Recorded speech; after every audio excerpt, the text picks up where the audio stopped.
ये बात हकीकत है कि फना बका का लिबादा उड़ाने आए हैं, फना बका का लिबादा उड़ाने आए हैं, हर एक राज से पर्दा उठाने आए हैं। इधर कफन में है मलबूस साबिरे कलियर, उधर से अपना जनाजा पढ़ाने आए हैं। इधर कफन में है मलबूस साबिरे कलियर, उधर से अपना जनाजा पढ़ाने आए हैं। आप देखें मिंबर रसूल पे अल्हम्दुलिल्लाह नकीब अहले सुन्नत हजरत हाफिज जहांगीर साहब बिला मिंबर रसूल पे तशरीफ फरमा है। उनकी दुआओं का सहारा लेकर एक और खूबसूरत शेर पढ़ता हो। शायर ने कहा कि सरदार से बोलो ना जमींदार से बोलो, सरदार से बोलो ना जमींदार से बोलो, दिल में है कोई बात तो सरकार से बोलो। आने वाला खूबसूरत शेर बस ये देखना है कि कहां कहां हुजूर से मोहब्बत करने वाले लोग बैठे हैं। शायर ने कहा सरदार से बोलो ना जमींदार से बोलो, दिल में है कोई बात तो सरकार से बोलो, मुमकिन ही नहीं बख्श दे गद्दारे नबी को, तुम जितना भी फारूक की तलवार से बोलो। मुमकिन ही नहीं बख्श दे गद्दारे नबी को, मुमकिन ही नहीं बख्श दे गद्दारे नबी को, तुम जितना भी फारूक की तलवार से बोलो। अभी तक सब लोगों ने अपने हाथों को उठा के सुभान अल्लाह नहीं कहा। अगर आपका दिल कह दे तो जरा सा एक मर्तबा अपने हाथों को उठाएं, मोहब्बतों के साथ में कह दे या रसूल अल्लाह।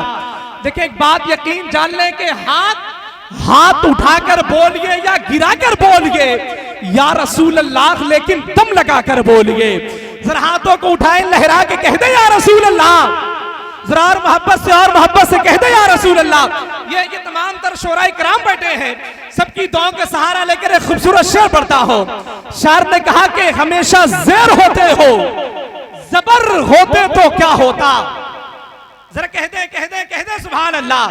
हमेशा ज़ेर होते हो, जबर होते तो क्या होता, गुलामे हजरते खैरुल बशर होते तो क्या होता।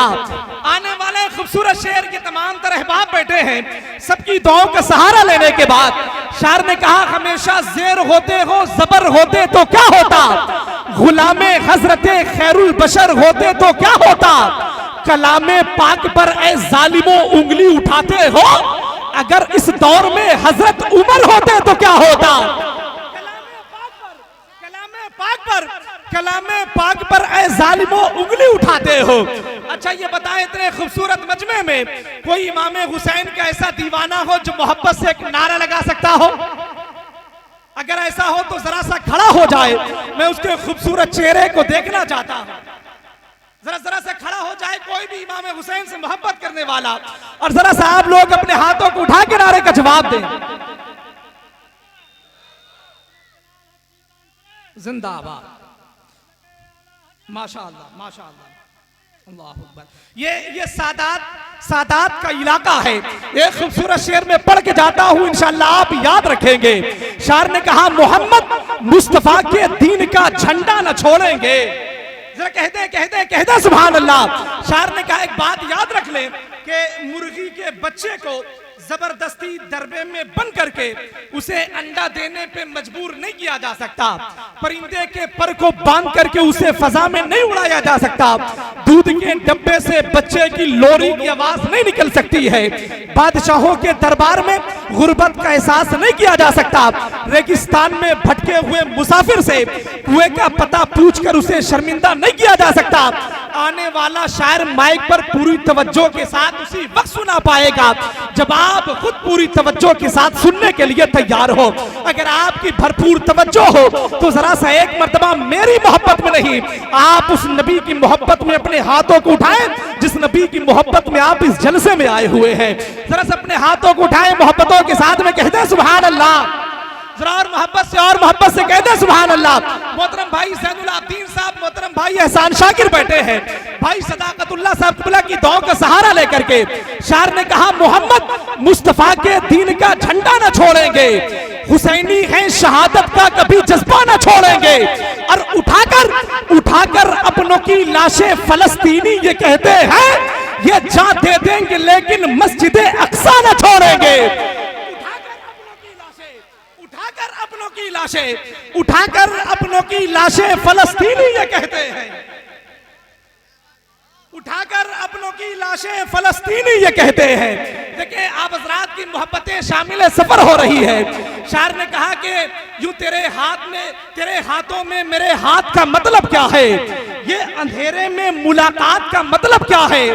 एक भूखे ने खिलाया मुझे अपना खाना, तब समझ आया कि सादात का मतलब क्या है।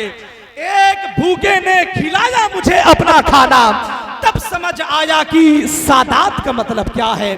बड़ी मोहब्बतें आप हजरात की शामिल सफर हो रही है।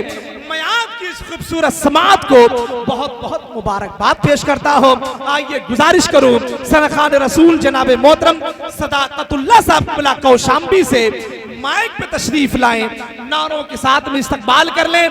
नारे तकबीर। जरा सब लोग अपने हाथों को उठाएं। शायर ने कहा कि सुबह मगरूर को वो शाम भी कर सकता है, सुबह मगरूर को वो शाम भी कर देता है, शोहरतें छीन के गुमनाम भी कर देता है।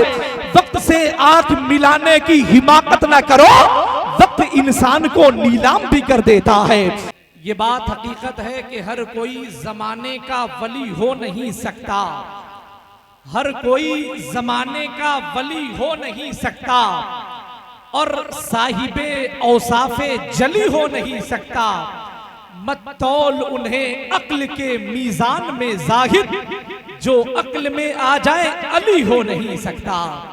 मत तौल उन्हें अक्ल के मीजान में जाहिद, जो अक्ल में आ जाए अली हो नहीं सकता। बहुत ही खूबसूरत अशार सुनाए मोहतरम भाई एहसान शाकिर आजमी ने।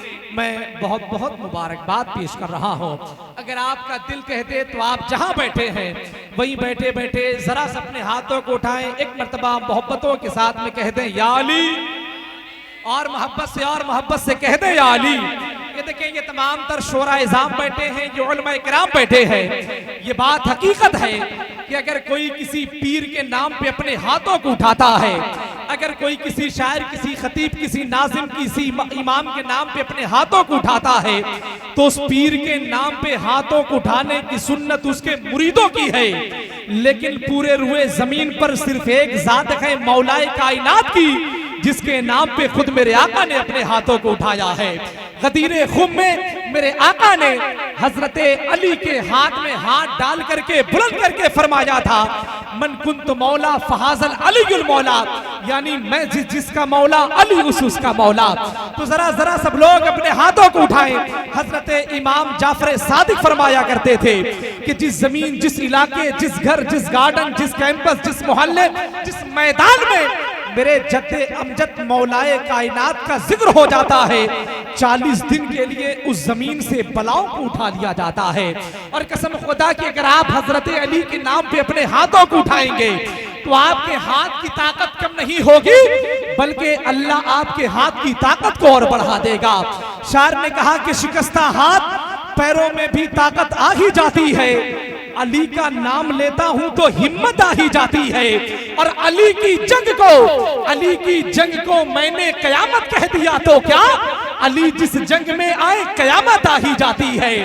जरा हाथों को उठाएं, लहरा के कह दे या अली, और मोहब्बत से कह दे या अली। अब बस एक आखिरी शेर मुझे पढ़ना है, फिर इंशाअल्लाह शायर अहले सुन्नत मोहतरम भाई ज़ैनुल आबिदीन साहब बिला माइक पर आएंगे। शायर ने कहा कि अजायब बात का मजहर समझ नहीं आता, जाकिर भाई अजायब बात का मजहर समझ नहीं आता, कि कम दिमागों को हैदर समझ नहीं आता। अजायब बात का मजहर समझ नहीं आता। अब जहां सुखन फहमी, शेर फहमी बेदार है, जहां लोग अच्छे शेर की रस्सियां बैठे हैं, एक खूबसूरत शेर पढ़ता हो।